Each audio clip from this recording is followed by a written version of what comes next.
Hello football fans, কালকে রাতে অনুষ্ঠিত হতে চলেছে 2023 সালের ক্লাব বিশ্বকাপের ফাইনাল, যেখানে বর্তমান ইউরোপ চ্যাম্পিয়ন ম্যানচেস্টার সিটি ও বর্তমান আমেরিকান চ্যাম্পিয়ন ব্রাজিলের ক্লাব ফ্লুমিন্স একে অপরের মুখোমুখি হবে। ক্লাব বিশ্বকাপে সেই ফাইনালে ইজিপ্টের ক্লাব আল হাইলিকে 2-0 গোলে পরাজিত করে ফিফা ক্লাব বিশ্বকাপের ফাইনালে উঠেছে ব্রাজিলিয়ান ক্লাব ফ্লুমিন্স।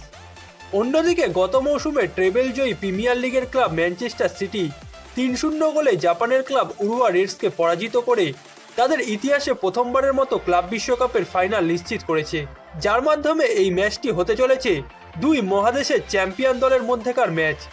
বর্তমান ক্লাব বিশ্বকাপের আসরে ইউরোপ ও আমেরিকান চ্যাম্পিয়ন দলগুলো সরাসরি সেমিফাইনাল থেকে আসরটি শুরু করে। যেমন বর্তমান চ্যাম্পিয়ন্স লিগ জয়ী দল ম্যানচেস্টার সিটি 2023 সালের ক্লাব বিশ্বকাপের আসরটি শুরু করেছে সেমিফাইনাল ম্যাচ দিয়ে। অন্যদিকে আমেরিকা অঞ্চলের ক্লাব ফুটবলের সবথেকে বড় শিরোপা কোপা লিবার্তাদোরেস জয়ী দল ফ্লুমিন্সও ক্লাব বিশ্বকাপের সেমিফাইনাল থেকে তাদের যাত্রাটা শুরু করেছে এবং ক্লাব বিশ্বকাপের ফাইনালে এই দুটি দল কালকে রাতে মুখোমুখি হতে চলেছে। ভারতীয় সময় অনুযায়ী ম্যাচটি কালকে রাত 11:30 থেকে শুরু হবে, যা বাংলাদেশের সময় অনুযায়ী ম্যাচটি কালকে রাত 12টা থেকে শুরু হতে চলেছে। সৌদি আরবের কিং আবদুল্লাহ স্পোর্টস সিটি স্টেডিয়ামে বসবে এই দুই দলের শিরোপা জয়ের লড়াই। সর্বশেষ বিশ্বকাপ বাছাই পর্বে ব্রাজিল জাতীয় দলের ডাগ আউটে দাঁড়ানো ফার্নান্দো দিনিস বর্তমান ফ্লুমিন্সের কোচ।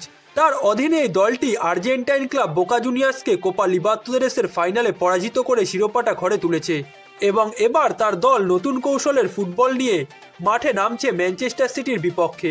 এছাড়া দলটির নেতৃত্বে আছেন সাবেক রিয়াল মাদ্রিদ ও ব্রাজিলের লেফট ব্যাক মার্সেলো। বিশ্বসেরা সব ফুটবলারের ঠাসা সিটিজেন শিবির শক্তির দিক থেকেও ফ্লুমিন্সের থেকে ম্যাচটিতে এগিয়ে থাকবে। তবে ক্লাব বিশ্বকাপে এর আগেও ব্রাজিলের ক্লাব সাফল্য পেয়েছে, যার কারণে ম্যাচটিতে ফ্লুমিন্সকেও পিছিয়ে রাখা যাবে না।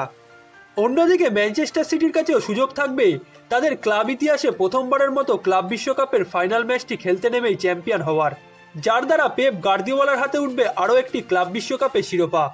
যদিও পরবর্তী আসর থেকে ক্লাব বিশ্বকাপের ফরম্যাট পুরোপুরি চেঞ্জ হয়ে যাবে, যেখানে ক্লাব বিশ্বকাপ আরও বড় পরিসরে অনুষ্ঠিত হবে, যার প্রথম আসরটি অনুষ্ঠিত হবে যুক্তরাষ্ট্রে, যেখানে খেলবে 32টি দল।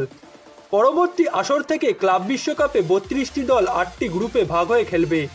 প্রতি গ্রুপ থেকে শীর্ষ 2 দল যাবে নকআউট রাউন্ডে। এখনকার ফুটবল বিশ্বকাপও হয় এই ফরম্যাটে।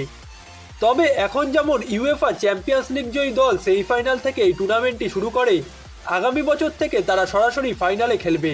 এছাড়া অন্য মহাদেশের চ্যাম্পিয়ন দলগুলো নিজেদের মধ্যে খেলে একটা দল যাবে ফাইনালে। নতুন ফরম্যাটের ক্লাব বিশ্বকাপে ইউরোপ থেকে খেলবে 12টি দল, দক্ষিণ আমেরিকা থেকে যাবে 6টি, আফ্রিকা, এশিয়া এবং উত্তর আমেরিকা থেকে 4টি করে দল যাবে।